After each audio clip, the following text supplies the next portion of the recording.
सफलता के लिए तैयार रहें। स्वास्थ्य, प्रसन्नता एवं संपदा आपकी हो सकती है यदि आप ये जानते हैं कि आप क्या चाहते हैं। Napoleon Hill and W Clement stone. मिलिए सर्वाधिक महत्वपूर्ण जीवित व्यक्ति से।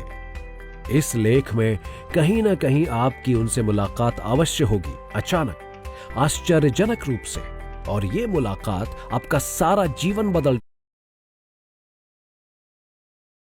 डालेगी। जब आप उनसे मिलेंगे तब आप उनके रहस्य को जानेंगे। आप पाएंगे कि वे अपने साथ एक ऐसा अदृश्य ताबीज लिए रहते हैं जिसकी एक ओर पीएमए और दूसरी ओर एनएमए छपा हुआ है। इस अदृश्य ताबीज में दो अद्भुत शक्तियां हैं। इसमें धन संपत्ति, सफलता, प्रसन्नता एवं स्वास्थ्य को आकर्षित करने की शक्ति है, और इसमें इन सब को दूर धकेलने की भी शक्ति है, आपको उन सभी चीजों से वंचित करने के लिए जो आपके जीवन को जीने योग्य बनाती है। इन शक्तियों में से पहली पीएमए व्यक्ति को शिखर तक पहुंचने तथा वहां स्थिर रहने योग्य बनाती है। दूसरी शक्ति एनएमए शिखर पर पहुंचे लोगों को नीचे खींचती है। शायद एसबी फुलर की जीवन गाथा इस बात को बेहतर तरीके से स्पष्ट कर सकेगी। हम निर्धन हैं, लेकिन ईश्वर के कारण नहीं। एसबी फुलर लुइजियाना में भाड़े पर खेती करने वाले एक अश्वेत किसान की 7 संतानों में से एक थे। 9 वर्ष की आयु से ही वे खच्चर हाँकने लगे थे। इन परिवारों ने निर्धनता को अपने भाग्य के रूप में स्वीकार कर लिया था। युवा फुलर एक मामले में अपने मित्रों से भिन्न थे। उनकी मां अद्भुत थी। वे अपने पुत्र से अपने सपनों और आकांक्षाओं के बारे में बातें किया करती थी। वे कहा करती थी, हमें गरीब नहीं होना चाहिए, और मैं तुम्हारे मुंह से कभी ये बात ना सुनूं कि हमारा निर्धन होना ईश्वर की इच्छा है। हम ईश्वर के कारण या उसकी इच्छा से गरीब नहीं हैं। हम निर्धन इसलिए हैं क्योंकि तुम्हारे पिता ने कभी धनी बनने की इच्छा ही विकसित नहीं की। हमारे परिवार में किसी ने भी कभी कुछ और बनने की इच्छा की ही नहीं। किसी ने भी संपन्न होने की इच्छा को विकसित नहीं किया। ये विचार फुलर के मन में इतनी गहराई तक आरोपित हो गया था कि उससे उनका पूरा जीवन ही बदल गया। उनमें धनवान बनने की इच्छा जाग उठी। पैसा कमाने के सबसे तेज उपाय के लिए उन्होंने निश्चय किया कि कुछ विक्रय किया जाए। इसके लिए उन्होंने साबुन को चुना। 12 वर्ष तक वे घर घर साबुन बेचते रहे। फिर उन्हें पता चला कि वे जिस कंपनी का साबुन बेच रहे थे वो नीलाम होने वाली है। उसकी कीमत $1,50,000 थी, और इन 12 वर्षों में उन्होंने कुल $25,000 की बचत की थी। इस बात की सहमति बन गई कि वे $25,000 तुरंत जमा कर देंगे और बाकी बची रकम की व्यवस्था 10 दिनों के भीतर कर लेंगे। और यदि उन्होंने उन पैसों की व्यवस्था नहीं की तो उनके $25,000 भी डूब जाएंगे। 12 वर्षों के दौरान साबुन विक्रेता के रूप में एसबी फुलर ने कई व्यवसायियों के मन में अपने लिए आदर और प्रशंसा अर्जित कर ली थी। वे उनके पास गए। उन्होंने अपने व्यक्तिगत मित्रों से भी कर्ज लिया और इसके अलावा ऋण देने वाली कंपनियों एवं निवेश समूहों से भी। 10वें दिन शाम तक उन्होंने $1,15,000 की व्यवस्था कर ली, जिसमें अब भी $10,000 कम थे। आशा की किरण खोजी जा रही थी। वे याद करते हुए कहते हैं, मैंने अपनी साख का हर स्रोत खंगाल लिया था। काफी रात गए अपने अंधेरे कमरे में मैं घुटनों के बल बैठ गया और प्रार्थना करने लगा। मैंने ईश्वर से याचना की कि वे मुझे किसी ऐसे व्यक्ति के पास जाने का मार्ग दिखाए जो मुझे समय पर $10,000 की सहायता कर सके। मैंने अपने आप से कहा कि मैं 61वीं स्ट्रीट पर वाहन चलाऊंगा जब तक कि व्यवसाय जमाने के लिए मुझे कोई प्रकाश नहीं दिखाई देता। मैंने ईश्वर से कहा कि वो प्रकाश के रूप में अपने उत्तर का संकेत दे। उस समय 11 बज रहे थे जब एसबी फुलर शिकागो की स्ट्रीट संख्या 61 पर गाड़ी दौड़ा रहे थे। अंत में कुछ खंडों के बाद एक ठेकेदार के कार्यालय की लाइट जलती मिली। वे भीतर गए। वहां उन्होंने देर रात तक काम की थकान से पस्त एक व्यक्ति को अपनी डेस्क पर बैठे हुए देखा, जिन्हें वे थोड़ा बहुत जानते थे। फुलर महसूस कर रहे थे कि उन्हें बोलने के लिए साहस जुटाना होगा। क्या आप $1000 कमाना चाहते हैं? फुलर ने कहा। वो ठेकेदार भी चौंक गया। वो बोला, हाँ बिल्कुल। फुलर ने उस व्यक्ति से जो कुछ कहा वो याद करते हुए वे बताते हैं, फिर आप मुझे $10,000 का एक चेक काट कर दे दें। जब मैं आपके $10,000 चुकाऊंगा तब उसके साथ $1,000 अतिरिक्त भुगतान करूंगा। उन्होंने उस ठेकेदार को उन अन्य लोगों के नाम भी बताए जिनसे उन्होंने कर्ज लिया था तथा उस व्यावसायिक उद्यम के बारे में भी विस्तार से बताया। आइए अब हम उनकी सफलता का रहस्य जानें। उस रात के बीतने के पहले एसबी फुलर की जेब में $10,000 का चेक था। आज न केवल उस कंपनी पर बल्कि अन्य 7 कंपनियों पर उनका नियंत्रण है, जिनमें से 4 सौंदर्य प्रसाधन कंपनियां हैं, एक होजरी कंपनी है, एक लेबल कंपनी तथा एक समाचार पत्र है। हाल ही में जब हमने उनसे उनकी सफलता के रहस्य को जानना चाहा तो उन्होंने वर्षों पूर्व कहे गए अपनी मां के कथन को उद्धृत करते हुए उत्तर दिया, हम निर्धन हैं लेकिन ईश्वर के कारण नहीं। हम निर्धन इसलिए हैं क्योंकि तुम्हारे पिता ने कभी धनी होने की इच्छा ही विकसित नहीं की। हमारे परिवार में किसी ने भी कभी कुछ और बनने की इच्छा नहीं की। उन्होंने हमें बताया, देखिए मैं ये तो जानता था कि मुझे क्या चाहिए, किंतु ये नहीं जानता था कि उसे कैसे पाऊंगा। तो मैंने बाइबल और कुछ प्रेरणादायक पुस्तकें पढ़ी। मैंने ज्ञानार्जन की प्रार्थना की जिससे मैं अपने लक्ष्यों की प्राप्ति कर सकूं।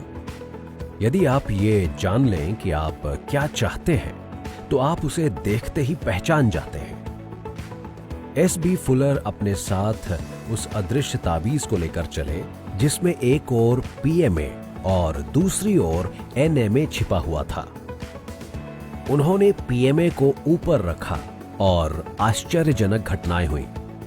वे उन विचारों को वास्तविकता में परिवर्तित करने में सफल हुए जो कल तक मात्र एक स्वप्न थे।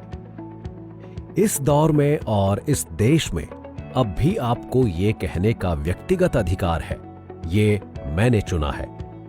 मैं यही पूरा करना चाहता हूं और यदि आपका लक्ष्य ईश्वर और समाज के नियमों के विरुद्ध नहीं है तो आप उसे अवश्य प्राप्त कर सकते हैं।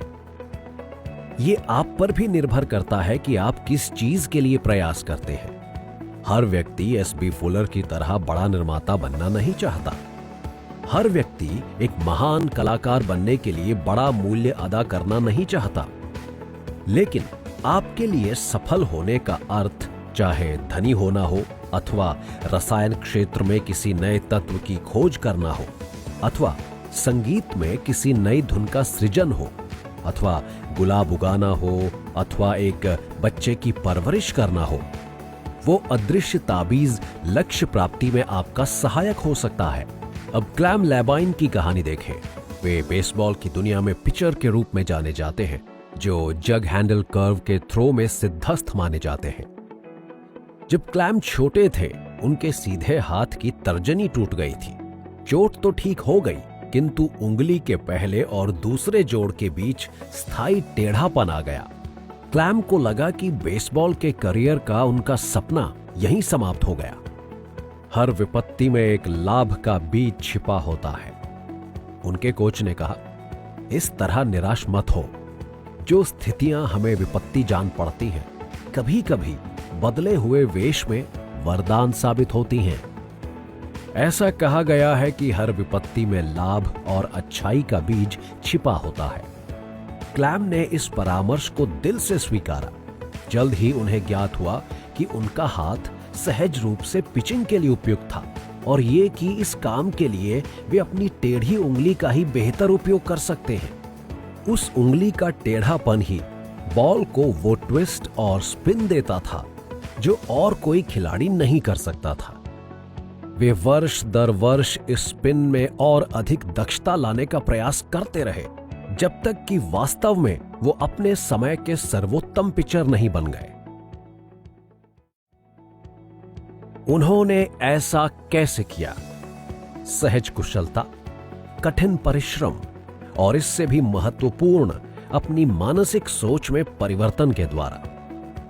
क्लैम लेबाइन ने अपनी दुर्भाग्यपूर्ण स्थिति में भी अच्छाई को देखना सीखा।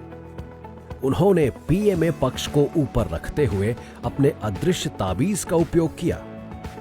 इस पीएमए के जरिए उन्होंने सफलता को अपनी ओर आकर्षित किया।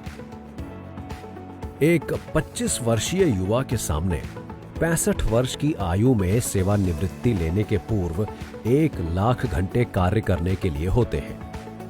आपके इनमें से कितने घंटे पीएमए की भव्य शक्ति से युक्त होते हैं और उनमें से कितने घंटे एनएमए के आघात से दम तोड़ देते हैं? अब मिले सबसे महत्वपूर्ण जीवित व्यक्ति से। जिस दिन आप पीएमए को स्वयं के लिए अनुभव करने लगेंगे, आपकी भेंट उस व्यक्ति से हो जाएगी। कौन है वो? जहां तक आप और आपके जीवन का संबंध है, वो व्यक्ति आप ही तो हैं। एक बार अपनी ओर नजर डालें। क्या ये सच नहीं कि आप भी अपने साथ वो ताबीज लेकर चल रहे हैं जिसमें एक तरफ पीएमए और दूसरी तरफ एनएमए छपा हुआ है? वो ताबीज आपका अपना मन है।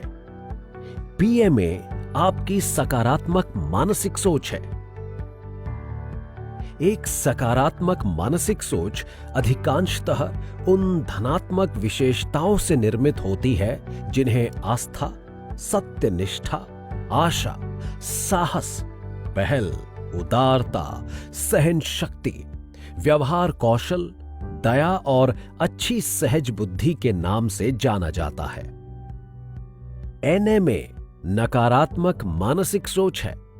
इसके अंतर्गत ठीक विपरीत ऋणात्मक विशेषताएं आती हैं। ये बड़ी प्रचंड शक्तियां हैं। आपकी सफलता, स्वास्थ्य, प्रसन्नता एवं धन संपदा की प्राप्ति इस बात पर निर्भर करती है कि आप अपने अदृश्य ताबीज का उपयोग किस तरह करते हैं। इस बारे में विचार करें।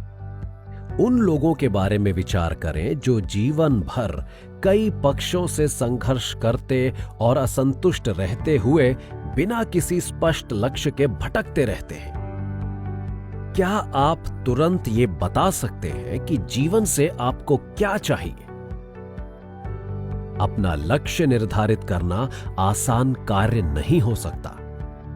इसमें कुछ कष्टदायक आत्मनिरीक्षण भी शामिल हो सकते हैं, लेकिन इसमें जितना भी श्रम लगे वांछनीय है, क्योंकि जैसे ही आप अपना लक्ष्य तय कर लेते हैं, आप उससे पाने वाले लाभ की अपेक्षा कर सकते हैं। ये लाभ भी लगभग स्वतः ही आते हैं। सबसे पहला लाभ ये है कि आपका अवचेतन मन एक शाश्वत नियम के अधीन कार्य करना आरंभ कर देता है। मनुष्य का मन मस्तिष्क जिस भी विचार को ग्रहण और जिस भी विचार पर यकीन कर सकता है, वो उसे हासिल कर सकता है। चूंकि आप अपने इच्छित लक्ष्य को देखते हैं, आपका अवचेतन मन इस स्व परामर्श से प्रभावित होता है और वो आपको लक्ष्य तक पहुंचाने में सहायता करता है। दूसरा, चूंकि आप जानते हैं कि आप क्या चाहते हैं, आप में कुछ ऐसी प्रवृत्ति आ जाती है जो आपको सही मार्ग और सही दिशा में ले जाने के लिए प्रयास करती है और आप सक्रिय हो जाते हैं। आपका कार्य आनंददायक हो जाता है। आप मूल्य चुकाने के लिए प्रेरित होते हैं। आप अपने समय और पैसे का बजट बनाते हैं। आप अध्ययन करते हैं, विचार करते हैं एवं योजना बनाते हैं। जितना अधिक आप अपने लक्ष्य के बारे में सोचते हैं, उतना ही अधिक उत्साहित होते चले जाते हैं और उस उत्साह से आपकी इच्छा ज्वलंत इच्छा में परिवर्तित हो जाती है। चौथा, आप उन अवसरों के प्रति सतर्क हो जाते हैं जो आपके प्रतिदिन के अनुभवों के आधार पर आपके समक्ष उपस्थित होते हैं और जो आपकी लक्ष्य प्राप्ति में आपके सहायक हो सकते हैं। क्योंकि आप जानते हैं कि आपको क्या चाहिए, अतः आप इन अवसरों को भी आसानी से पहचान लेते हैं। जब आप सकारात्मक मानसिक सोच के स्वामी होते हैं तो ये सांसारिक समस्याएं आपके समक्ष नतमस्तक हो जाती हैं। इसका सकारात्मक परिणाम है सफलता, स्वास्थ्य, प्रसन्नता एवं धन संपदा। मिस्टर कार्नेगी पर आश्रित व्यक्ति ये दावा करता है कि उसने लाखों लोगों को लाखों रुपए कमाने में मदद की। रे कैसल। विनम्रता यकीनन सफलता के विज्ञान के उन 17 सिद्धांतों के अंतर्गत नहीं आती जिसने नेपोलियन हिल को इतनी बड़ी संपत्ति संचित करने योग्य बनाया। क्योंकि डॉक्टर हिल स्वीकार करते हैं कि उन्होंने स्वयं को करोड़पति बनाने के साथ साथ लाखों लोगों को लखपति बनने में मदद की है। यह कोई बुरा आंकड़ा नहीं है ना? डॉक्टर नैप, नेपोलियन से बातचीत के बाद मैं अपनी पहली 10 लाख की कमाई से बहुत दूर नहीं रहा। तथापि डॉक्टर हिल एक अमेरिकन जो ये दावा करते हैं कि 21 वर्ष की आयु पूर्ण होने के पहले ही उन्होंने पहले 10 लाख कमा लिए थे, यहां सफलता के अपने दर्शन का प्रसार करने के लिए है। पिछली रात उन्होंने सिडनी वाइजर क्लब, जैसा कि नाम से ही स्पष्ट है, एक ऐसा समूह जो अपनी पुरानी वीरता के भव्य दिनों की याद दिलाता है। डॉक्टर हिल ने उसके सदस्यों को कुछ संकेत सूत्र दिए थे। सर्वप्रथम, उन्हें नेपोलियन नाम कैसे मिला? आशान्वित माता पिता। आशान्वित माता पिता ने उनका नाम अपने एक करोड़पति अंकल के नाम पर इस विश्वास से रखा था कि शायद इस नाम को ध्यान में रखते हुए अंकल अपनी वसीयत में कुछ हिस्सा इस बालक को भी प्रदान कर दें। लेकिन उन्हें वसीयत में केवल नाम ही मिला। नेपोलियन ने, जैसा कि मैं ऊपर बता चुका हूं, अपने उत्कृष्ट विनम्र कथन में कहा, लेकिन मुझे लगता है कि मैं अपने अंकल से कहीं आगे निकल गया हूं, क्योंकि मैंने न केवल खुद पैसा कमाया बल्कि लाखों अन्य लोगों को भी इस योग्य बनने में सहायता की कि वे भी लाखों कमा सके। कैसे? 19 वर्ष की आयु में समाचार पत्रों के लिए लिखने वाले नेपोलियन की मुलाकात धनी उद्योगपति एंड्रयू कार्नेगी से हुई, जिन्होंने 1908 में उन्हें प्रचुर मात्रा में धन प्राप्त करने के लिए सफलता के अपने सिद्धांतों के आधार पर एक दर्शन लिखने का दायित्व सौंपा था। कार्नेगी के इस दायित्व ने युवा हिल के तमाम व्ययों का प्रतिफल 20 वर्षों बाद दिया, जब हिल ने उस समय के असाधारण व्यक्तियों का साक्षात्कार लिया, जिनमें थे Henry Ford, Theodore Roosevelt, Elbert Hubbard, Luther Burbank, Woodrow Wilson, doctor Franklin और अन्य ऐसे ही 500 लोग जिन्होंने अपने अनुभवों के द्वारा इनके दर्शन को सही प्रमाणित किया। इस बीच उद्यमी नेपोलियन ने सफलता के इन सिद्धांतों को लागू करते हुए अपने भाई की नेचुरल गैस कंपनी को करोड़ों का प्रतिष्ठान बना दिया और उनकी 8 खंडों की पुस्तक सफलता के सिद्धांत, जो 1928 में प्रकाशित हुई थी, अत्यधिक सफल हुई। तब से डॉक्टर हिल ने 6 पुस्तकें प्रकाशित की, जिनमें थिंक एंड ग्रो रिच सर्वोत्तम मानी गई है। यदि ये शीर्षक आलसी प्रकृति के लोगों के लिए आवश्यकता से अधिक ही प्रेरक रहा हो, तो वे आलसी शरीर वालों के लिए भी एक पुस्तक ला रहे हैं जिसका शीर्षक होगा स्लीप एंड ग्रो रिच। खैर, ये सब मजाक अवश्य लग सकता है, परंतु ये वो कहानी है जिसमें डॉक्टर हिल ने 1 वर्ष में 1,20,000 पाउंड एकत्रित करके एक प्राइवेट कॉरपोरेशन निर्मित कर लिया था। मिस्टर हिल को डॉक्टर की मानद उपाधि अमेरिका में साहित्य और दर्शन के लिए दी गई थी। हिल के रहस्य में जिन बातों का सर्वोच्च स्थान था, वे थीं गहन सक्रियता, कोई डॉक्टर नहीं, कोई दवा नहीं, साधारण रहन सहन, साधारण भोजन और इनमें से किसी का भी अतिरिक्त प्रयोग नहीं। ऊर्जा के भंडार से भरपूर 77 वर्षीय इस महामानव के कुछ आडंबरहीन शब्द। मैं किसी भी युवा को चुनौती देता हूं कि वो मेरे साथ इस ब्लॉक में दौड़ लगाए। मैं दावे से कहता हूं कि मुझे इस उम्र में भी कोई थकान नहीं होगी, जबकि थकान से उसकी जबान बाहर निकल आएगी। लेखक एवं राष्ट्रपति के पूर्व सलाहकार के रूप में उनकी बात। D.H. हेलिसन।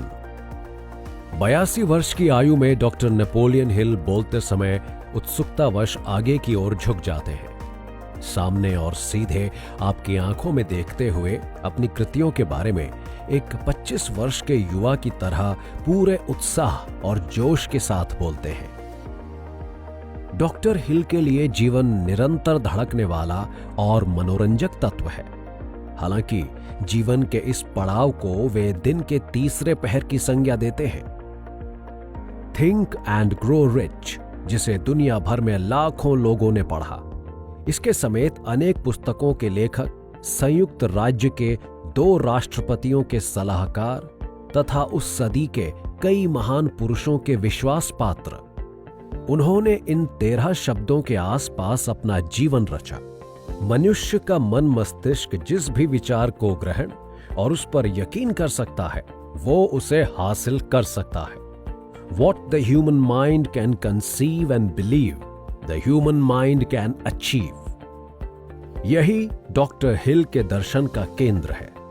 वो दर्शन जो इस सदी के नायकों द्वारा प्राप्त अनुभव के फलों का प्रतिनिधित्व करता है। सफलता की एक अनूठी कहानी की तरह डॉक्टर हिल का जन्म दक्षिण पश्चिम वर्जीनिया में एक कमरे के लकड़ी के कैबिन नुमा घर में हुआ था और 12 वर्ष की आयु तक उनके पास पहनने के लिए जूते तक नहीं थे। अपनी युवावस्था के शुरुआती दिनों में वॉशिंगटन डीसी की जॉर्ज टाउन यूनिवर्सिटी के लॉ स्कूल में पढ़ते हुए एक समाचार पत्र के लिए रिपोर्टिंग करने वाले हिल ने 1908 में एक अत्यंत कठिन परियोजना का दायित्व ग्रहण किया, जिसने उन्हें अपार संपत्ति का स्वामी बनाया तथा इस सदी के 500 से भी अधिक विश्व के अत्यधिक धनी एवं उत्पादक लोगों का सानिध्य प्राप्त कराया। उन्हें एक पत्रिका में सफलता से संबंधित कहानियों की श्रृंखला लिखने का अधिकार दिया गया और इस क्रम में उन्हें सबसे पहले इस्पात व्यवसायी एंड्रू कार्नेगी का साक्षात्कार लेने का कार्य मिला। कार्नेगी का साक्षात्कार। कार्नेगी के साथ प्रस्तावित 3 घंटे का साक्षात्कार 3 दिन और 3 रात तक चलता रहा। उस रईस उद्योगपति ने युवा पत्रकार को अपने इस विचार से रोमांचित और उत्साहित कर दिया कि वो सफलता के उन सिद्धांतों को लेकर एक दर्शन तैयार करे जिन्हें स्वयं कार्नेगी ने अकूत संपत्ति बनाने के लिए उपयोग किया था। इस थका देने वाले साक्षात्कार के अंत में कार्नेगी ने हिल से पूछा कि क्या वो किसी व्यक्ति की सफलता को निर्धारित करने वाली प्रेरक शक्तियों और छिपे हुए तत्वों को उजागर और परिभाषित करने के लिए अपने जीवन के 20 वर्ष समर्पित करने के लिए तैयार हैं? कार्नेगी के पूछने के 29 सेकंड में ही डॉक्टर हिल ने सहमति दे दी। जैसे जैसे वर्ष बीतते गए, डॉक्टर हिल ने Carnegie, Thomas A Edison, Henry Ford, James J Hill, Theodore Roosevelt, William Jennings Bryan, John D Rockefeller, F.W. Woolworth, Clarence Darrow, Woodrow Wilson, Luther Burbank, Alexander Graham Bell और ऐसे ही कई अन्य व्यक्तित्व के धनी लोगों जिन्होंने सफलता के शिखर को चूमा था, उनके साथ विस्तृत चर्चाएं की। एक रविवार साक्षात्कार के दौरान डॉक्टर हिल ने उन सिद्धांतों का उल्लेख किया जो इन सभी विख्यात व्यक्तियों में समान रूप से मौजूद थे।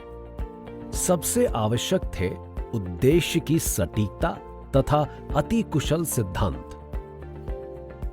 अपनी पुस्तक थिंक एंड ग्रो रिच में व्याख्या करते हुए डॉक्टर हिल कहते हैं, किसी निश्चित उद्देश्य की प्राप्ति के लिए 2 या अधिक लोगों के बीच सही तालमेल, ज्ञान और श्रम का संयोजन करना ही अति कुशल सिद्धांत अथवा नियम मास्टरमाइंड कहलाता है। साधारण रूप से ये कहा जा सकता है कि इसके द्वारा हम मनुष्य के भीतर स्थित स्रोतों का उपयोग करते हैं। डॉक्टर हिल में एडिसन को जानने की उत्सुकता हमेशा रही, जो एक महान एवं उत्साही आविष्कारक थे। वे बताते हैं कि किस प्रकार साक्षात्कार के दौरान एडिसन ने उन्हें अपनी एक डायरी दिखाई थी, जो उन असफल आविष्कारों से भरी पड़ी थी जिन्हें वे छोड़ चुके थे। एडिसन ने उनसे कहा था, मुझे सफल तो होना ही था, क्योंकि अब करने के लिए गलतियां कम पड़ गई थी। FDR Wilson.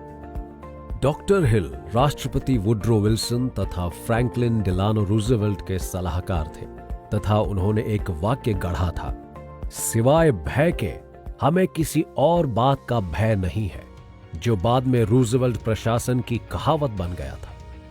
डॉक्टर हिल के परामर्श पर ही FD रूजवेल्ट ने द्वितीय विश्व युद्ध के दौरान अंगीठी के नजदीक बैठकर चर्चाओं का दौर शुरू किया, जो काफी सफल रहा। डॉक्टर हिल ने बताया कि राइट बंधुओं की उस ऐतिहासिक उड़ान को देखने के लिए और रिपोर्ट बनाने के लिए कई सारे पत्रकारों के साथ वे भी गए थे।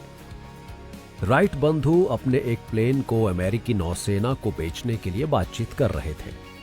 बिक्री पूर्व समझौते के अनुबंध की मांग थी कि प्लेन को वॉशिंगटन DC तक उड़ाकर दिखाया जाए और इसमें एक यात्री भी सवार हो। यात्री डॉक्टर हिल का यात्री के रूप में चयन हो गया, क्योंकि पत्रकारों के उस समूह में वे वजन में सबसे हल्के थे।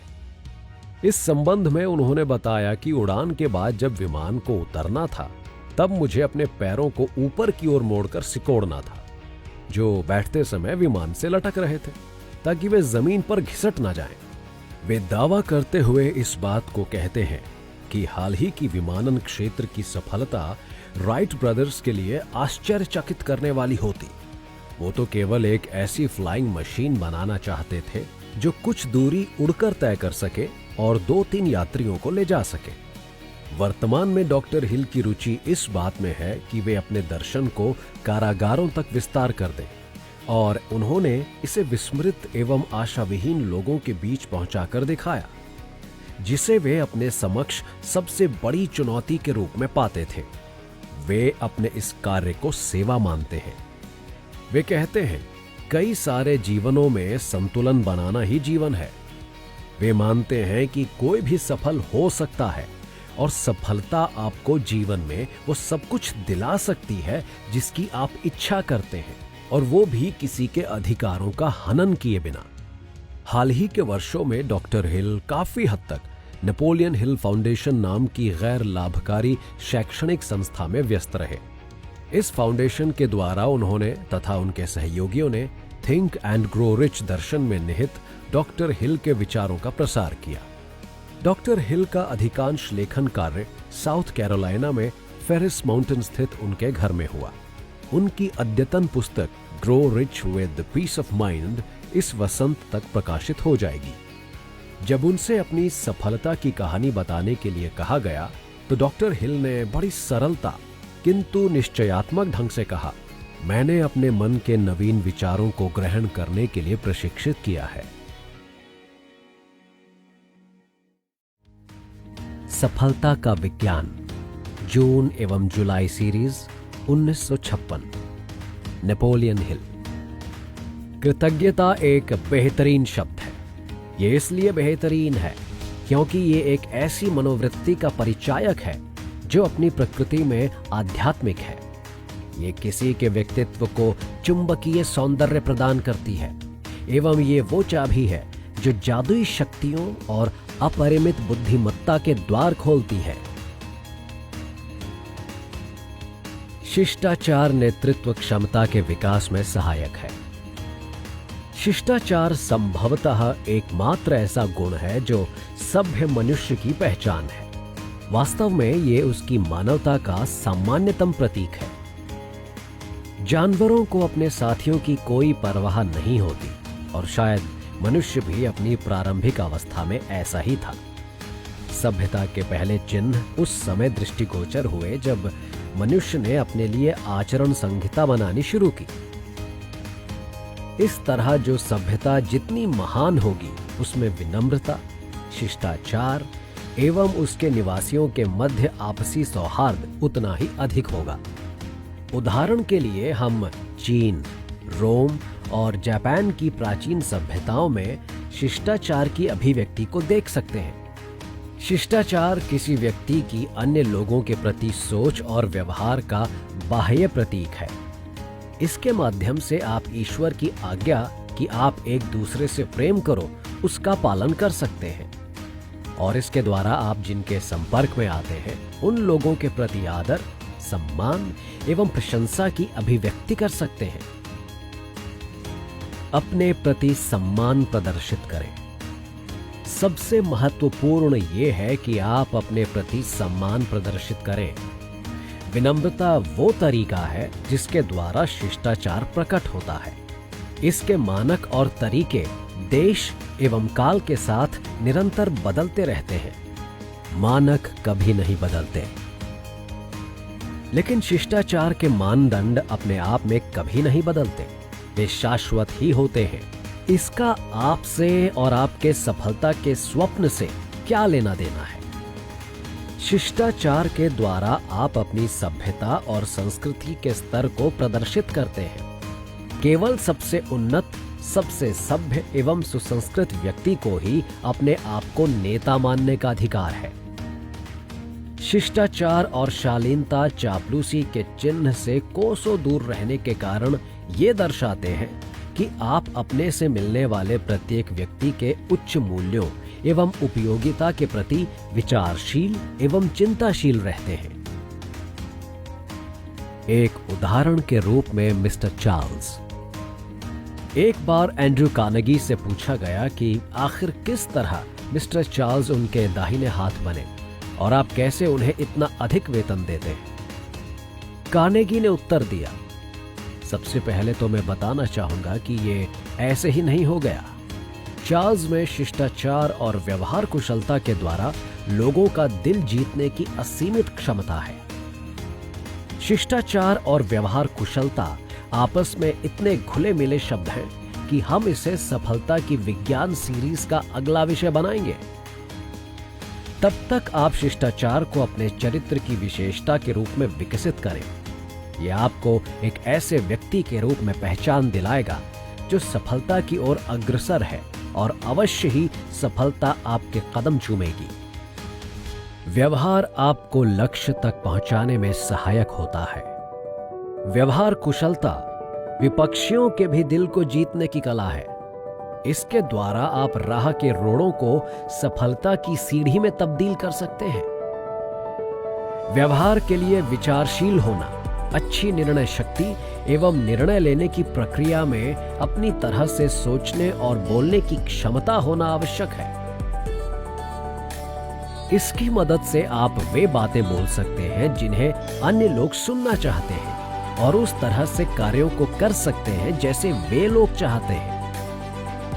कृपया ध्यान दीजिए, इसका मतलब यह कतई नहीं है कि आप वही बोलें जो अन्य लोग सुनना चाहते हैं और वही करें जो वे आपसे कराना चाहते हैं। इसमें काफी अंतर है। व्यवहार कुशलता एवं उद्देश्य को लेकर गंभीरता परस्पर अलग ना किए जा सकने वाली जुड़वा चीजें हैं। ऐसा वास्तव में कभी कभार ही होता है कि ये दोनों साथ ना हो।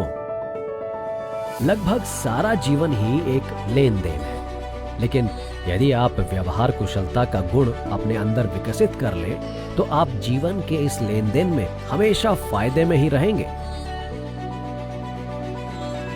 कोई भी व्यक्ति व्यवहार कुशल बन सकता है। ये केवल संयमी और विवेकशील रहने जैसी सरल बात है, जिसमें अपनी भावनाओं से पूर्व तार्किकता को रखा जाना आवश्यक है, और आपको ये अनुमान लगाना भी आना चाहिए कि आपके द्वारा बोले गए शब्दों का दूसरों पर क्या प्रभाव होता है। आप देखेंगे कि व्यवहार कुशलता अर्जित करना बहुत आसान है यदि आप महत्वपूर्ण परिस्थितियों में कुछ भी बोलने के पूर्व अपने आप से इन प्रश्नों को पूछें।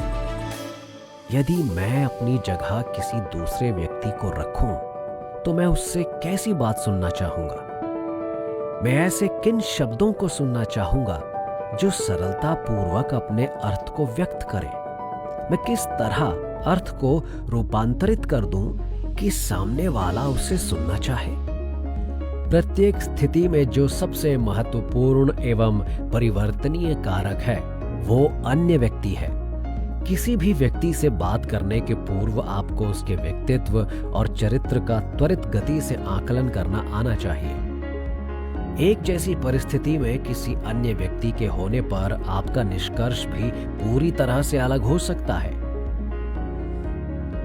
उदाहरण के लिए, अपनी व्यवहार कुशलता की वजह से शिकागो विश्वविद्यालय के अध्यक्ष स्वर्गीय डॉक्टर विलियम हापर एक ऐसे व्यक्ति से विश्वविद्यालय की इमारत के लिए $10 लाख की रकम दान स्वरूप प्राप्त कर सके, जो सामान्यतः दान देने के इच्छुक नहीं रहते थे।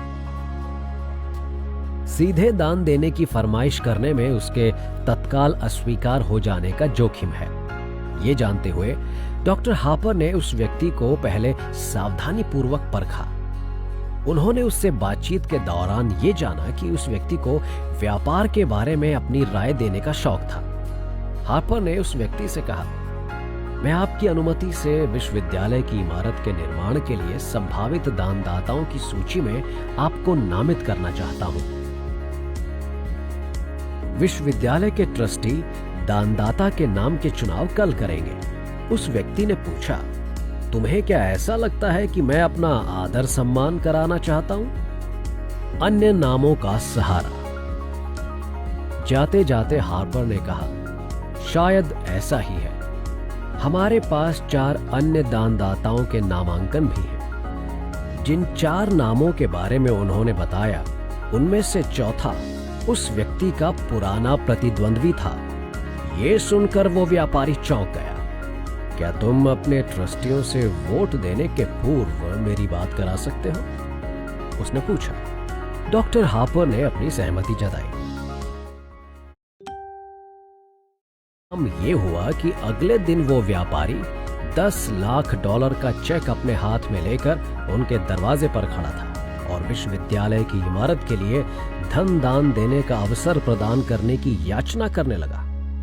और ट्रस्टियों को मनाना कठिन था ही नहीं। आप भी व्यवहार कुशलता के द्वारा अन्य लोगों को स्वयं के लक्ष्य को हासिल करने के लिए मददगार बनने के लिए प्रेरित कर सकते हैं। कम भाग्यशाली की ओर मदद का हाथ बढ़ाएं।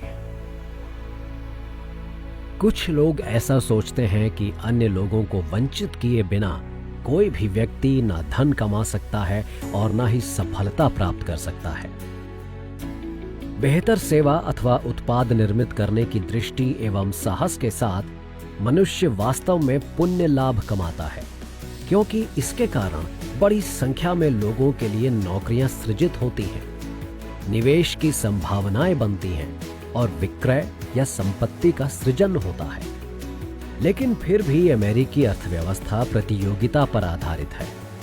सफल होने के लिए आपको लोगों, कंपनियों, उत्पादों और सेवाओं के मध्य प्रतियोगी दशाओं में आचरण करना आना चाहिए। आपको इन क्षेत्रों में भी उसी तरह से व्यवहार करना होगा जैसा आप किसी खेलकूद स्पर्धा के दौरान करते हैं। अन्य लोगों की मदद करें। यह याद रखें कि कोई भी व्यक्ति दूसरे व्यक्ति के कंधों पर सवारी करके सफलता की सीढ़ी नहीं चढ़ सकता। आप अपने ही कर्मों से उन्नति या अवनति के पथ पर आगे बढ़ते हैं। एल्बर्ट हबार्ड ने लिखा है, हमारे अच्छे से अच्छे कार्य में इतना कुछ बुरा होता है और बुरे से बुरे कार्य में इतना कुछ अच्छा होता है कि इसके कारण हम किसी दूसरे व्यक्ति से अनर्गल बात करने की पात्रता नहीं रखते। हबार्ड कहते हैं, यदि आप किसी के प्रति निंदा का भाव रखते हैं तो इसे मुंह से ना बोलें, बल्कि किसी नदी के किनारे रेत पर लिख दें। निष्क्रिय होने से बेहतर है एक अच्छे खिलाड़ी की तरह आचरण करना। किसी साथी व्यक्ति के फिसलने पर हंसी उड़ाने से बेहतर है उसकी ओर मदद का हाथ बढ़ाना, ताकि वो अपने पैरों पर दोबारा खड़ा हो सके। जीत हासिल करने पर आपका व्यवहार वैसा ही होना चाहिए जैसा हारने पर होता है। कायर कभी जीतता नहीं है और विजेता कभी कायरता नहीं दिखाता। सच्ची खेल भावना। विपरीत एवं कठिन परिस्थितियों में ही सच्चा खिलाड़ी साहस और जुझारूपन का परिचय देता है और विजय के क्षणों में उसका व्यवहार स्पर्धा में उससे पीछे रह गए साथी खिलाड़ियों के प्रति विनम्रतापूर्ण होता है। सच्चे नेता की पहचान उसके साहस, ताकत और बुद्धिमत्ता से नहीं होती, बल्कि उन लोगों के प्रति उसके आचरण और सहानुभूति से होती है जिन्हें परिस्थितिवश बेहतर दशाएं नहीं मिली। आप सच्ची खेल भावना दर्शाते हुए अपनी नेतृत्व क्षमता का परिचय दे सकते हैं। इसके लिए आपको इस तरह से आचरण करना होगा कि अन्य व्यक्तियों के कार्य का बोझ हल्का हो सके और उनका जीवन पहले से बेहतर हो सके। याद रखें, जब आप दूसरे व्यक्तियों की सफलता के पथ को कंटक मुक्त करते हैं तो वास्तव में आप अपनी ही सफलता के मार्ग को प्रशस्त कर रहे होते हैं। यहाँ प्रसिद्ध टीवी एवं रेडियो कलाकार आर्ट लिंकलेटर का उदाहरण उल्लेखनीय है। दूसरे की सहायता करने से हमें भी लाभ होता है। अपने व्यस्त मनोरंजन करियर के अलावा आर्ट लिंकलेटर अपनी आर्थिक सहायता, समय, प्रयासों, परामर्श एवं प्रोत्साहन के माध्यम से अन्य व्यक्तियों को कई छोटे उद्यमों को स्थापित करने में सहायता करते हैं। इसके परिणाम स्वरूप उनकी अभिरुचि विभिन्न उत्पादों एवं सेवाओं जैसे फोटो विकास, टीवी, कैमरा निर्माण, लैंडमाइंस, बोलिंग एली एवं स्केटिंग रिंग इत्यादि में हो जाती है और वे इससे लाभ भी कमाते हैं। जिन लोगों को उन्होंने ये धंधे स्थापित करने में सहायता की, वे आर्ट को वास्तविक नेता मानते हैं। आप खेल भावना द्वारा भी इसी तरह के नेता बन सकते हैं। अतः दूसरों की ओर सिर्फ मित्रता का ही हाथ ना बढ़ाएं, बल्कि मदद करने के लिए भी हाथ बढ़ाएं। सच्ची कृतज्ञता से लाभ प्राप्त होता है। कई सफल पुरुष और महिलाएं ये दावा करती हैं कि वे स्वनिर्मित या सेल्फ मेड हैं, लेकिन वास्तविकता ये है कि मदद के बिना कोई भी व्यक्ति सफलता की ऊंचाइयों तक नहीं पहुंच सकता। सफलता के अपने लक्ष्य को तय कर लेने और उसे प्राप्त करने की दिशा में पहला कदम उठाते ही आप पाते हैं कि आपको कई अनपेक्षित दिशाओं से मदद प्राप्त हो रही है। आपको मनुष्य एवं पारलौकिक सत्ता से प्राप्त हो रही मदद के प्रति आभार व्यक्त करने के लिए तैयार होना चाहिए। कृतज्ञता एक सुंदर शब्द है। ये इसलिए सुंदर है क्योंकि ये एक ऐसे मस्तिष्क का परिचायक है जो अपनी प्रकृति में गहन आध्यात्मिक है। ये गुण किसी भी व्यक्ति में चुंबकीय आकर्षण पैदा करता है एवं ये वो मास्टर चाबी है जो जादुई शक्तियों एवं अनंत बुद्धिमत्ता के सौंदर्य के द्वार खोलती है। किसी मधुर व्यक्तित्व के अन्य गुणों की ही तरह कृतज्ञता ज्ञापित करना भी एक आदत ही है, लेकिन ये मस्तिष्क की एक अवस्था भी है। जब तक कृतज्ञता व्यक्त करने की भावना आपके मन से नहीं उपजेगी, तब तक आपके शब्द अर्थहीन और खोखले ही होंगे। प्रतिदिन धन्यवाद दें। कृतज्ञता और विनम्रता आपस में लगभग एक समान अर्थ रखते हैं, लेकिन अंतःकरण से कृतज्ञता का भाव विकसित करने पर आपका व्यक्तित्व अधिक विनम्र, गरिमापूर्ण एवं शालीन बन सकता है। ऐसा कोई भी दिन न जाने दें जब आप किसी के प्रति आभार व्यक्त न करें। याद रखें, कृतज्ञता तुलना का विषय है। उन परिस्थितियों एवं घटनाओं से तुलना करें जो घट सकती थी। आप तुरंत समझ जाएंगे कि परिस्थिति कितनी भी बुरी क्यों ना रही हो, वो इससे भी अधिक बुरी हो सकती थी और आप इस बात के प्रति आभारी होंगे। ये 3 वाक्यांश आपकी रोजमर्रा की शब्दावली में शामिल होने चाहिए। धन्यवाद, मैं आभारी हूं और मैं सराहना करता हूं। विचारशील बने। कृतज्ञता व्यक्त करने के नए और अनूठे तरीके खोजें। कृतज्ञता व्यक्त करने के लिए उपहार देना ही आवश्यक नहीं है। समय और निजी प्रयास कहीं अधिक मूल्यवान होते हैं। आप कृतज्ञता व्यक्त करने में जितना अधिक समय और श्रम लगाएंगे, ये उतना ही अधिक मूल्यवान होगा। अपने आसपास के लोगों को धन्यवाद कहें। उन लोगों को धन्यवाद कहना न भूलें जो आपके नजदीकी हों, आपकी पत्नी, पति, अन्य संबंधी एवं वे सभी जो आपसे प्रायः रोज मिलते हैं और आप जिनकी अनजाने में उपेक्षा कर सकते हैं। आप इनके प्रति जितना कृतज्ञ महसूस करते हैं, दरअसल उससे कहीं अधिक ऋणी हैं। खुलेआम ऊंचे स्वर में व्यक्त करने पर कृतज्ञता को नया जीवन एवं शक्ति प्राप्त हो जाती है। संभवतः आपका परिवार जानता है कि आप उनके विश्वास और आशा के प्रति कृतज्ञ हैं, लेकिन उन्हें कहें भी आप अपने परिवार में एक नई ऊर्जा का संचार होते हुए देखेंगे। अपनी कृतज्ञता को रचनात्मक बनाएं, इसे अपने प्रति कारगर बनाएं। उदाहरण के लिए, क्या आपने अपने बॉस को एक ऐसा पत्र लिखने के बारे में सोचा है जिसमें आप उन्हें यह बताएं कि आप अपने कार्य और उससे जुड़ी संभावनाओं को कितना पसंद करते हैं और इसके प्रति आभारी हैं? इस तरह कृतज्ञता व्यक्त करने से संभवतः आपकी तरक्की हो जाए। कृतज्ञता संक्रामक होती है। हो सकता है बॉस भी आपकी सेवाओं को देखकर आपके प्रति आभार व्यक्त करे। याद रखें, आभार व्यक्त करने के लिए हमेशा कई बातें होती हैं। यहां तक कि एक सेल्समैन को उस ग्राहक के प्रति भी आभारी होना चाहिए जिसने उसका सामान खरीदने से मना कर दिया हो, क्योंकि उसने ऐसा करने में अपना समय दिया है। अगली बार उसके सामान खरीदने की संभावना बढ़ जाती है। कृतज्ञता की कोई लागत नहीं होती, लेकिन भविष्य के लिए ये एक बड़ा निवेश होती है। दूसरों की मदद करना आपके लिए भी लाभदायक है। हम सभी ऐसे लोगों से मिले हैं जो स्वयं के सेल्फ मेड होने का दावा करते हैं। वास्तव में पूरी तरह से सेल्फ मेड पुरुष या स्त्री जैसा कुछ भी नहीं होता। जो लोग ऐसा दावा करते हैं वे दरअसल स्वयं को पैसा कमाने वाला कृतज्ञ व्यक्ति ही साबित करते हैं। ऐसा हर व्यक्ति जो सफलता के शिखर पर है, उसे अपनी सफलता की राह में कई व्यक्तियों से सहायता प्राप्त होती है। सदाचार का सामान्य नियम ये कहता है कि उसे भी अन्य व्यक्तियों की सहायता करनी चाहिए। उदाहरण के लिए, मेरे स्वयं के करियर में महत्वपूर्ण मोड़ तब आया जब एंड्रयू कार्नेगी ने सफलता के विज्ञान को ज्ञान के दर्शन के रूप में प्रारंभ करने का परामर्श दिया और मुझे ऐसा करने में सक्रिय सहायता प्रदान की। मैंने अब तक के अपने जीवन काल में अनुसंधान के द्वारा जो कुछ भी सीखा और समझा है, उसके लिए मैं दशकों पूर्व एंड्रयू कार्नेगी द्वारा दिए गए परामर्श का ऋणी हूं और उसे ही चुकाने का प्रयास कर रहा हूं। दूसरों को लक्ष्य तक पहुंचने में मदद करके आप अपने करियर को भी ऊंचाइयों तक ले जाते हैं।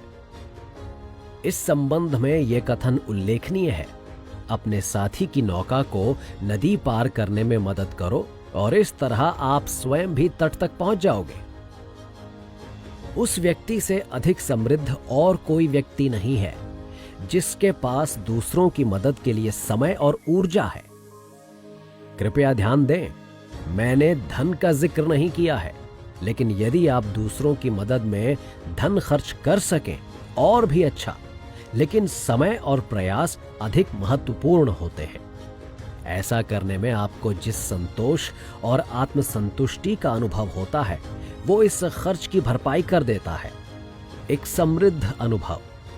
सफलता के शिखर पर किसी से ये कह पाना कि मैंने उसे वहां तक पहुंचने में मदद की है, अपने आप में एक समृद्धतम अनुभव है। किसी कम सौभाग्यशाली व्यक्ति की मदद करने में किया गया प्रयास आपकी आत्मा के लिए भी एक अमूल्य निधि की तरह है, चाहे वो व्यक्ति आपकी सहायता के प्रति कृतज्ञ हो या ना हो। मुझे याद है, जब मैं पर्याप्त नौजवान था, तब किस तरह अपने ऊपर चढ़े ऋण से मैं मुक्त हो सका। अपने ऊपर चढ़े सारे ऋणों से मैं मुक्त था। मैं संतुष्ट था और मैं ऐसा सोचता हूं। लेकिन जैसे ही कुछ माह बीते, मैं फिर बेचैन होने लगा। मुझे ये समझ पाने में कुछ समय लगा कि इसमें गलत क्या था। मैं उस मनोरंजन की कमी को महसूस कर रहा था जो मुझे संघर्ष करते समय मिला था। लेकिन इसका ये मतलब कतई नहीं है कि मैं अपनी सौभाग्यशाली स्थिति को त्याग कर पुनः शुरुआत करूं। किसी दूसरे व्यक्ति के संघर्ष में उसकी मदद करके मैं उस आनंद को पुनः प्राप्त कर सकता हूं। इस तरह से हम दूसरे व्यक्ति के संघर्ष को आसान भी बना सकते हैं। ये दुनिया बदल सकते हैं। कल्पना कीजिए, यदि प्रत्येक व्यक्ति किसी दूसरे व्यक्ति की मदद करने लगे तो ये दुनिया कैसे बदल जाएगी। इसके बदले में हम सभी को अन्य व्यक्तियों की सहायता प्राप्त होगी। छोटे स्तर पर यह हो ही रहा है, लेकिन हमें इस प्रणाली को मनुष्य की प्रगति एवं सभ्यता के स्तर तक फैलाने की आवश्यकता है। समय के प्रारंभ में मनुष्य ने अपने इस प्रश्न का उत्तर देना सीखा, क्या मैं अपने भाई का रखवाला हूं? और इस प्रश्न का उत्तर आज भी उतना ही प्रासंगिक है। व्यक्तित्व में आकर्षण पैदा करें। आप लोग अवश्य ही कभी न कभी ऐसे व्यक्ति से मिले होंगे जिसे देखते ही आप उसकी ओर आकर्षित होते हैं। आप उनसे मित्रता करना चाहते हैं। ऐसे व्यक्ति पर आप अन्य लोगों की तुलना में कुछ अधिक भरोसा करते हैं। हम सभी के व्यक्तित्व में ऐसा आकर्षण होता है, परंतु सभी का स्तर अलग होता है। व्यक्तिगत आकर्षण एक जैविक उत्तराधिकार प्रतीत होता है जो भावनात्मक सोच की मात्रा को निर्धारित करता है, जैसे कि उत्साह, प्रेम व उल्लास, जिसे हम अपने शब्दों और कर्मों में निर्मित और व्यक्त करते हैं। हम इस उत्तराधिकार की गुणवत्ता एवं मात्रा में बढ़ोतरी नहीं कर सकते, लेकिन हम इसे संगठित कर सकते हैं और मनवांछित लक्ष्य को प्राप्त करने की दिशा में लगा सकते हैं। और जो व्यक्ति ऐसा करना सीख जाते हैं, प्रायः हमारे समाज में नेता, उद्यमी, निर्माता या सफल व्यक्ति कहलाते हैं और हमारी सभ्यता को आगे दिशा देने में सहायक होते हैं। सावधानी आवश्यक है। प्रायः, लेकिन हमेशा नहीं, ऐसा अक्सर होता है कि कुपात्र व्यक्तियों के हाथों में शक्ति आ जाती है। अतः ऐसे व्यक्तियों से बातचीत या संपर्क करते समय हमें अतिरिक्त सावधानी बरतनी चाहिए, जब तक कि हमें उनके उद्देश्य और मंशा की पूर्ण जानकारी ना हो जाए। महत्वपूर्ण बात यह है कि सफलता अर्जित करने में आपको अपने व्यक्तिगत आकर्षण का इस्तेमाल करना होगा। इसके द्वारा आप अपने व्यक्तिगत लक्ष्यों को अर्जित करने के लिए अन्य लोगों का मित्रतापूर्ण सहयोग प्राप्त कर सकते हैं। आपके व्यक्तित्व की अभिव्यक्ति मुख्यतः 3 माध्यमों से होती है: वाणी, आंख और हाथ। संक्षेप में अपने विचारों और सोच को संप्रेषित करने के ये प्रमुख माध्यम हैं, लेकिन इसमें आपके परिधान और शारीरिक हाव भाव की भी भूमिका होती है। उत्साह का स्तर। ऐसा संभव है कि जो शब्द या वाक्य आप बोल रहे हो उसका कोई खास अर्थ ना हो, परंतु आपका स्वर, बोलने का लहजा और उत्साह कहीं अधिक प्रभावपूर्ण होता है। एक ऐसे व्यक्ति को जिसके पास उच्च स्तर का व्यक्तिगत आकर्षण हो, लोगों का ध्यान अपनी ओर आकृष्ट करने के लिए एक शब्द भी बोलने की आवश्यकता नहीं होती। इस विषय में ईसाई धर्म प्रचारक बिली ग्रैहम का उदाहरण बेहद उल्लेखनीय है। वो महज अपने शारीरिक हाव भाव, भावपूर्ण नजरों और सुरीली आवाज के द्वारा ही आत्मा को परमात्मा के नजदीक ले जाते हैं। फ्रैंकलिन डिलानो रूजवेल्ट के पास भी ये अद्भुत क्षमता थी। पाखंडियों के पास भी ये कला होती है। मैं ये भी कहना चाहता हूं कि ये कला हिटलर, मुसोलिनी और अन्य बदनाम नेताओं के पास भी थी। यदि आप सचेत रूप से इसके प्रयोग का प्रयत्न करें तो आप भी इस शक्ति का लाभ उठा सकते हैं।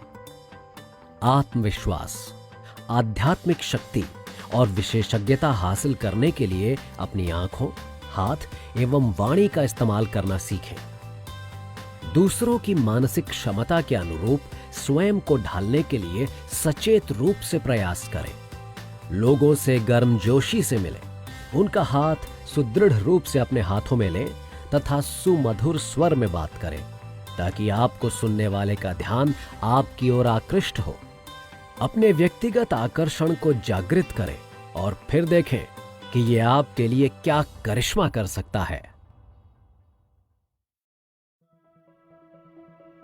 प्रगति के लिए आध्यात्मिक नजरिया आवश्यक है। कोई राक्षस ही क्षमा को अस्वीकार कर सकता है। सृष्टिकर्ता ने सभी जीवित और मृत चीजों के लिए क्षमा के माध्यम बनाए हैं। क्या आप क्षमा से इनकार कर सकते हैं? ईश्वर हमें बारंबार क्षमा करने के लिए कहते हैं, अपना दूसरा गाल आगे करने, एक दूसरे से प्रेम करने के लिए कहते हैं। इसके बदले में ईश्वर भी आपको फल देते हैं। सांसारिक जीवन में आपकी सफलता काफी हद तक आपके आध्यात्मिक नजरिए पर निर्भर करती है। आपकी सोच जितनी सकारात्मक होगी, आपकी सफलता की संभावना उतनी ही अधिक होगी। प्रतिशोध की भावना मन में रखने से समय और विचार की बर्बादी ही होती है। व्यापार का एक नियम है कि घाटे के सौदे में धन व्यय नहीं करते। इसी तरह बदला लेने के लिए किए गए प्रयास भी व्यर्थ ही हो जाते हैं। हारे हुए मुकदमे के बारे में सोच सोच कर अपना दिल जलाने से बेहतर है कि सकारात्मक सोच रखते हुए नए प्रोजेक्ट और लक्ष्यों पर ध्यान केंद्रित किया जाए। मुआवजे का नियम। क्षमा महज दूसरों के व्यवहार के प्रति रजामंदी ही नहीं है, ये इससे कहीं अधिक सकारात्मक और सक्रिय चीज है।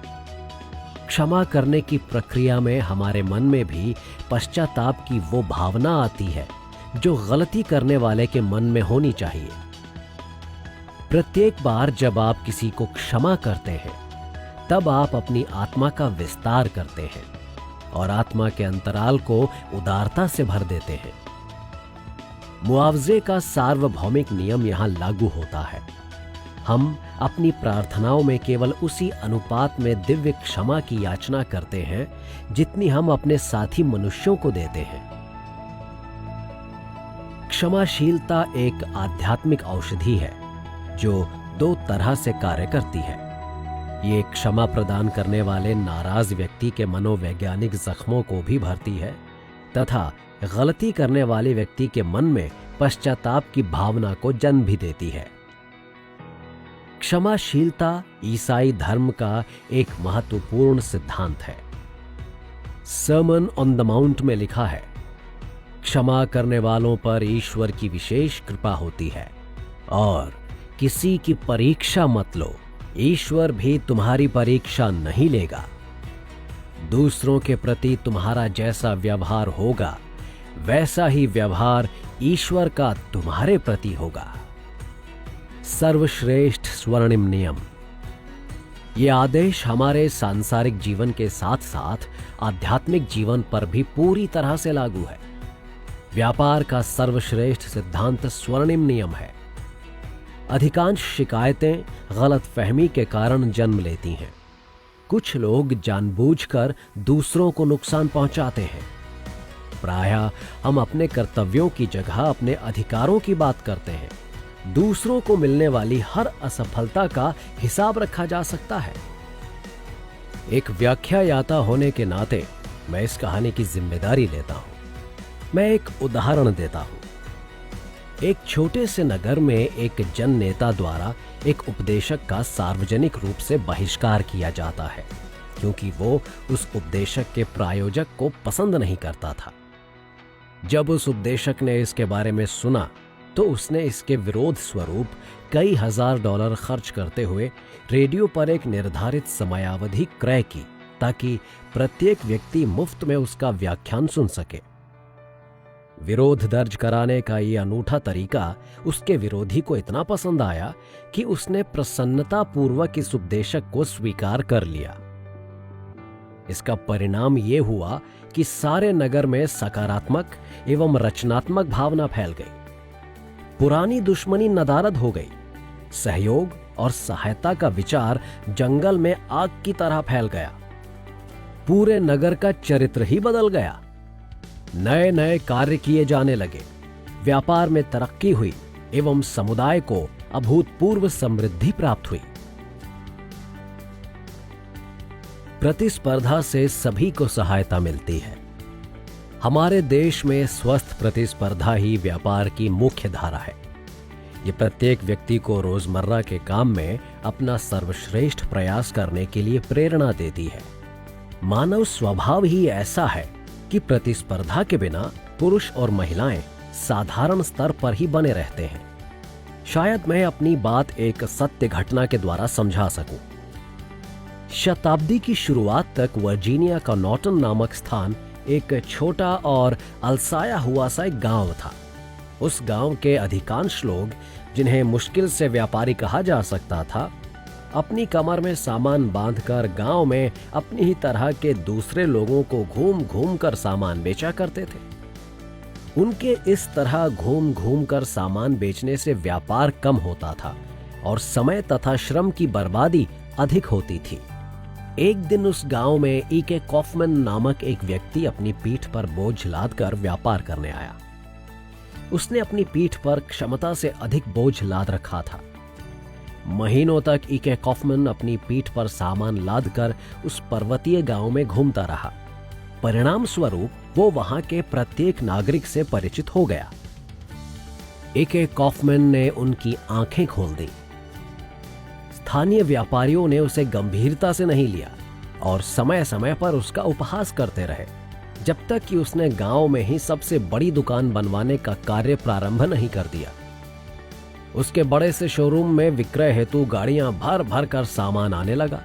ऐसी ऐसी चीजें जो उस गांव के लोगों ने कभी देखी भी नहीं थी। जिस दिन उस बड़े से शोरूम को व्यापार के लिए खोला गया, उस दिन भारी संख्या में भीड़ उस शोरूम व वहां रखी गई सामग्री को देखने के लिए उमड़ पड़ी। नॉर्टन के लोगों ने ऐसी सामग्री पहले कभी नहीं देखी थी। ईके न सिर्फ घूम घूम कर सामान बेच रहा था, साथ ही साथ मित्र भी बना रहा था। शोरूम खुलने के एक सप्ताह पूर्व उसने सभी को नॉर्टन के सबसे बड़े और नवीनतम शोरूम के उद्घाटन के अवसर पर आमंत्रित किया।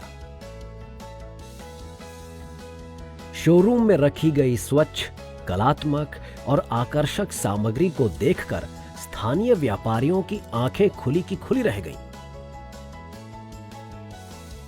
अतः वे व्यस्त हो गए। उस शोरूम की स्वच्छता को देखकर नॉर्टन के व्यापारी अपनी दुकानों की सफाई में जुट गए। उनमें से कुछ ने अपनी दुकान नए सिरे से निर्मित की तथा विक्रय हेतु नई सामग्रियां लाए। परिणाम स्वरूप नॉर्टन गांव के व्यापार में अभूतपूर्व वृद्धि हो गई। प्रतिस्पर्धा की भावना ही प्रेरक शक्ति थी। लेकिन यह कहानी यहीं समाप्त नहीं होती। जाड़े की एक सर्द रात पूरे बाजार में आग लग गई, जिसमें ईके के शोरूम सहित अन्य दुकानें भी जलकर खाक हो गईं। यदि ऐसा कुछ समय पहले हुआ होता तो ये एक तरह से पूरे गांव की मौत जैसा होता। लेकिन प्रतिस्पर्धा की भावना इतनी तीव्र हो गई थी कि सभी व्यापारियों ने फिर से अपनी दुकानें निर्मित कर लीं और उनकी बनावट पहले से कहीं अधिक आधुनिक थी। इस गांव का विकास इतनी तेजी से हुआ कि यह जल्द ही नगर के रूप में विकसित हो गया और आज ये एक समृद्ध नगर है। ईके कॉफमैन की मृत्यु हो गई और उसे वहीं दफना दिया गया। कुछ समय बाद सभी लोग उसे भूल भी गए। सिर्फ कुछ बुजुर्गों को ईके कॉफमैन याद रहा, जिसने एक अलसाए हुए गांव को एक आधुनिक शहर में बदल दिया था, लेकिन उसे भुलाया नहीं जाना चाहिए था। नॉर्टन में ईके कॉफमैन की याद में एक स्मारक बनना चाहिए, जिस पर लिखा जाना चाहिए, ईके कॉफमैन वो शख्स जिसने हमें स्वच्छ प्रतिस्पर्धा के महत्व को समझाया। याद रखें, आपके नियोक्ता अथवा ग्राहक आपकी योग्यता और निष्पादन की गुणवत्ता को आपके प्रतिद्वंद्वी के साथ तुलना करके ही समझ पाते हैं। आत्मविश्लेषण सफलता की सीढ़ी चढ़ने में मददगार होता है।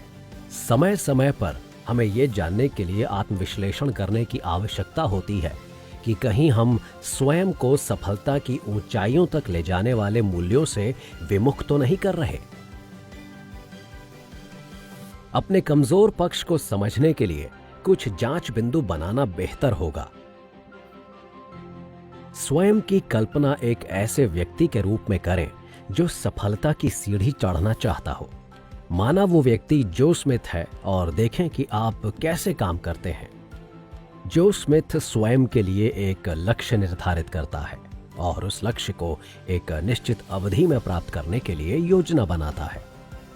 संक्षेप में, उसने सफलता प्राप्त करने की दिशा में पहला और महत्वपूर्ण कदम उठा लिया है। क्या आपने ऐसा किया है? प्रत्येक बार जब स्मिथ को अपने कार्य में असफलता हाथ लगती, तब निराश होकर बैठने के बजाय वो ऐसी संभावना की तलाश में लग जाता जिससे उसे सफलता प्राप्त हो। स्मिथ अपने जीवन में उत्साह और आशावाद बनाए रखता है। वो नकारात्मक बात करने से बचता है, अपने कष्टों की चर्चा अन्य लोगों से नहीं करता। वो ये जानता है कि सफलता ही सफलता की जननी है। वो कुछ अतिरिक्त प्रयास करता है। वो अपेक्षा से अधिक बेहतर सेवा देते हुए निरंतर आगे बढ़ता है। इसके अलावा वो ये जानता है कि व्यक्ति की तुलना में समूह द्वारा अधिक सफलता अर्जित की जा सकती है। वो सहभागी गठबंधनों के प्रति सदैव तत्पर रहता है, जिसमें मुक्त विचार विनिमय, प्रतिभा एवं ऊर्जा के कारण निर्धारित लक्ष्य प्राप्त करना अवश्यंभावी होता है। स्मिथ सही वेशभूषा धारण करता है। वो अपनी आय का एक निश्चित भाग घर गृहस्थी में खर्च करता है तथा निर्धारित मात्रा में धन की बचत भी करता है। वो संयमित जीवन शैली द्वारा अपने स्वास्थ्य की भी रक्षा करता है। इस सब के परे स्मिथ अपनी मानसिक अवस्था को सकारात्मक बनाए रहता है। असंभव शब्द उसके शब्दकोश में है ही नहीं। प्रथम सिद्धांत पर यकीन करता है। जो स्मिथ सफलता के विज्ञान के पहले सिद्धांत के सत्य पर यकीन करता है। मनुष्य का मन मस्तिष्क जिस भी विचार को ग्रहण और यकीन कर सकता है, वो उसे हासिल कर सकता है। वो ये सुनिश्चित करता है कि इस लेन देन से जुड़े सभी लोग इससे लाभान्वित हों, कोई विजेता या पराजित ना हो। वो वफादार है। वो किसी के प्रति अपमानजनक भाषा का इस्तेमाल नहीं करता, क्योंकि ऐसी भाषा किसी के भी प्रति नकारात्मक ही होती है। इसके बजाय जहां आवश्यक हो, वो आगे बढ़कर खुले मन से दूसरों की प्रशंसा करता है, लेकिन चापलूसी नहीं। जो स्मिथ के वरिष्ठ और कनिष्ठ सदैव उसकी प्रशंसा करते हैं, क्योंकि वो त्वरित निर्णय लेता है और पूरी जिम्मेदारी से काम करता है। वो भी अपने वरिष्ठ और कनिष्ठ के प्रति ऐसा ही आचरण करता है। सभी उसके भाई हैं। जो स्मिथ एक ऐसा जिंदा दिल इंसान है जो सभी को प्रिय है। वो विनोदी स्वभाव का व्यक्ति है जो दूसरों के प्रति भी संवेदनशील है तथा सभी के साथ विनम्रता से पेश आता है। वो कभी आपत्तिजनक भाषा का प्रयोग नहीं करता। वो सभी को अपना भाई समझता है। वो अपने आप को और बेहतर बनाने के लिए निरंतर प्रयास करता रहता है। वो जानता है कि पुस्तकालय, म्यूजियम और रंगमंच पर बहुत थोड़े से खर्च में ही अच्छी पुस्तकों, नाटकों एवं कला का आनंद लिया जा सकता है। वो इन सुविधाओं का समय समय पर उपयोग करता रहता है। जो स्मिथ भरोसेमंद एवं फुर्तीला व्यक्ति है। वो अपनी बात पर अडिग रहता है। उसकी साख बहुत अच्छी है। वो जानता है कि अत्यधिक ऋणग्रस्तता सफलता की राह में सबसे बड़ा रोड़ा है। आप अपनी तुलना जो स्मिथ से कैसे करेंगे? हाथ मिलाना भी सहायक हो सकता है। आपकी आवाज, आपकी आंखें और आपके हाथ लोगों को ये बताते हैं कि आप किस तरह के इंसान हैं। आपके